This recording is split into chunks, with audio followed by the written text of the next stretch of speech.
সামগ্রিক অর্থে যদি আমরা বলতে চাই যে আমাদের এখানে আজকে যারা অংশগ্রহণ করেছে তাদের সর্বোচ্চ যা যা ইনফরমেশন দরকার হয়, যেমন তাদের ইউনিভার্সিটি, তাদের আইডি কার্ড নাম্বার সব কিছু আমাদের কাছে রেজিস্টার্ড করে তারপরে তারা অংশগ্রহণ করছে। তো যে কোনো মুহূর্তে আমরা ফেডারেশনের সাথে কোলাবোরেশনের মাধ্যমে তাদেরকে এখান থেকে আমরা বেছে বেছে ইন্টারন্যাশনাল লেভেলের প্লেয়ার বের করতে পারবো, যারা আন্তর্জাতিক অঙ্গনে আমাদের বাংলাদেশের খেলাধুলা এবং স্পোর্টসের যে নতুন একটা জাগরণ হয়েছে সেটা ছড়িয়ে দিতে পারবে।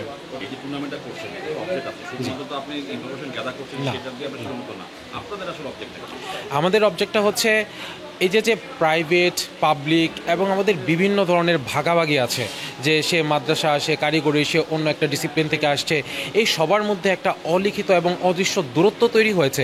এই দূরত্বটা মিনিমাইজ করে যেন সবার মধ্যে আমাদের একটা ভ্রাতৃত্বের বন্ধন যেন আরও সুদৃঢ় হয়, আমরা এই জন্যই এই ধরনের টুর্নামেন্ট, শুধু এটা না, যেমন পরবর্তীতে আমরা সাংস্কৃতিক অনেক কিছু করব, আরও স্পোর্টস রিলেটেড কিছু করব, যেন আমাদের সবার মধ্যে ইউনিভার্সিটি হোক বা স্টুডেন্ট বেজের মধ্যে ভ্রাতৃত্বের বন্ধন সংগঠিত এবং সুদৃঢ়ত করা।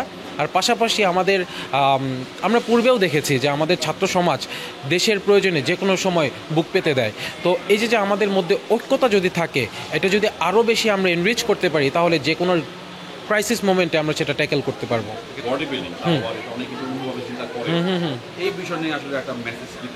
আচ্ছা, বডি বিল্ডিং বর্তমান পৃথিবীতে এমন একটা সাড়া জাগিয়েছে, যেমন আমরা বলি আইএফবিবি, আমাদের বাংলাদেশে একজন আইএফবিবি প্রো আছেন, একজন প্রো অ্যাথলেট।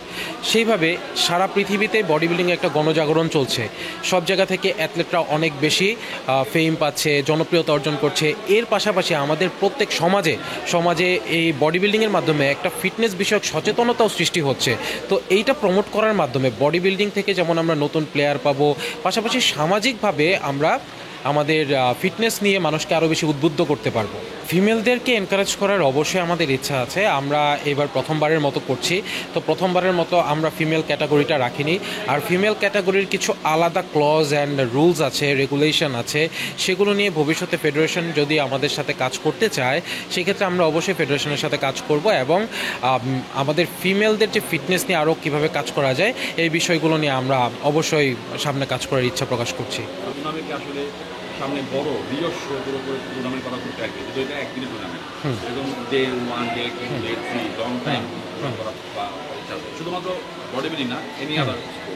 জি, শুধু স্পোর্টস না, আমরা পুনাব থেকে একটা এক্সপো মতো করব, যেখানে আমাদের বিতর্ক একটা সাইড থাকবে, তারপর একটা MUN থাকবে, যেখানে আমরা বিভিন্ন ইউনিভার্সিটির স্টুডেন্টরা অংশগ্রহণ করবে।